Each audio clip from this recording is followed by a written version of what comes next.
Monsieur Gauchmann. Oui, merci Madame la Présidente. Mes chers collègues, voici venu l'un des temps forts de notre activité au sein de notre Conseil régional.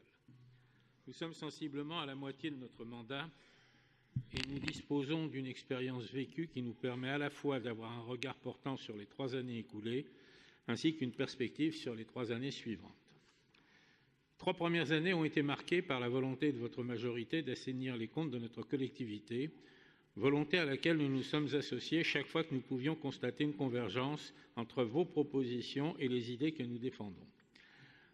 Nous avons donc approuvé par nos votes une part non négligeable de vos décisions, notamment lorsqu'elles portaient sur des sujets aussi importants pour l'avenir que l'éducation, l'apprentissage et la formation. Cependant, nous avons des points de divergence récurrents et le président de Joie, qui me subit à chaque commission sectorielle, sait de quoi je veux parler. Il porte essentiellement sur la nature de ce qu'il est convenu d'appeler la construction européenne.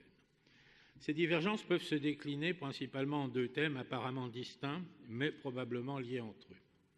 Nous sommes partisans d'une Europe des nations et des patries, telle que le général de Gaulle l'avait constamment envisagée au cours de ses mandats, mais il nous apparaît que votre majorité pourrait ne pas être sur la même ligne.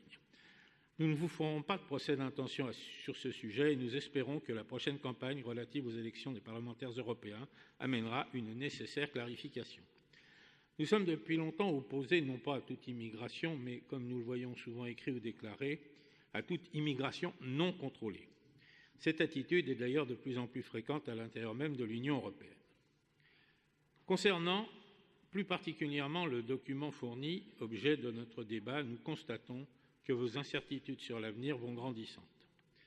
D'abord, le désengagement progressif de l'État qui ne semble guère être précédé d'une concertation pourtant indispensable entre les services de l'État et ceux de notre région afin d'en négocier les éventuelles compensations dues au transfert des charges.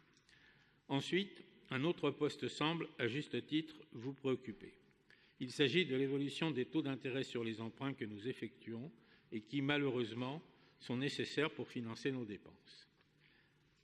Le système monétaire dans lequel nous nous trouvons et auquel nous nous sommes toujours opposés, je tiens à le rappeler, se caractérise par l'abandon d'un pouvoir longtemps considéré comme régalien, qui est celui du contrôle de notre monnaie et du taux de crédit. Dorénavant exercée par la BCE fonctionne d'une faction indépendante de l'État et donc du gouvernement, comme prévu dans le traité de Maastricht adopté en 1992. La BCE est donc seule à juger du taux du crédit et décide de celui-ci en fonction de ses propres critères. Même si sa mission officielle unique est de maintenir à 2% le niveau d'inflation de la zone euro, elle exerce néanmoins également un pouvoir de contrôle sur les banques. La crise de 2008 nous a montré combien ce contrôle est nécessaire, mais elle nous a également enseigné les limites de ce pouvoir. La crise dite des subprimes a montré à la fois la fragilité du système bancaire international, qui n'a dû son sauvetage qu'à une politique de création monétaire quasi illimitée menée par les banques centrales, dont la BCE, pour sauver les banques réputées systémiques.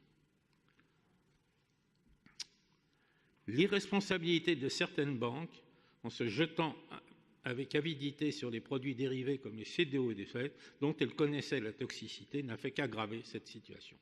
Quelques oracles, certainement de mauvais augure, nous prédisent même une hausse accélérée de ces taux, voire une crise financière d'ici à 2020, qui replongerait l'économie mondiale dans la récession. Je vous entends déjà m'objecter que tout ceci est étranger à notre région. C'est vrai, du moins en ce qui concerne les causes. Mais pas pour les conséquences que nous risquons de subir, car cette volatilité des taux d'intérêt est également une conséquence directe d'une monnaie unique circulant dans des pays dont les économies sont devenues divergentes. Si la BCE jouait réellement son rôle de banque centrale, c'est elle, comme le fait la Fed depuis sa création, qui achèterait les dettes d'État, souvent appelées dettes souveraines. Et les taux d'emprunt seraient identiques d'un pays à l'autre. Pour compenser ce phénomène de divergence, la BCE rachète aux banques centrales de chaque pays les dettes souveraines détenues par les marchés financiers du pays considéré. La BCE améliore donc le bilan des banques du pays au détriment du sien lorsqu'il s'agit de créances douteuses. Jusqu'en 2008, on pouvait considérer que le taux d'intérêt était sensiblement le même pour tous les pays de la zone.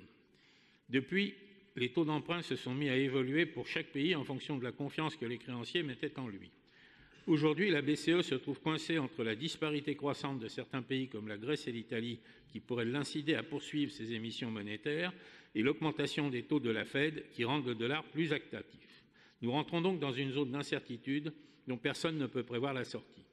Vous basez votre hypothèse d'augmentation de taux sur une croissance linéaire de 0,2% par an, ce qui pourrait laisser supposer que la BCE soit, en matière de taux, contracyclique. Le dernier taux directeur de la Fed était, le 27 septembre, relevé à 2,25%, soit un différentiel avec celui de la BCE de 1,35%. D'après votre hypothèse, la BCE n'atteindrait le taux actuel de la Fed qu'en 2025.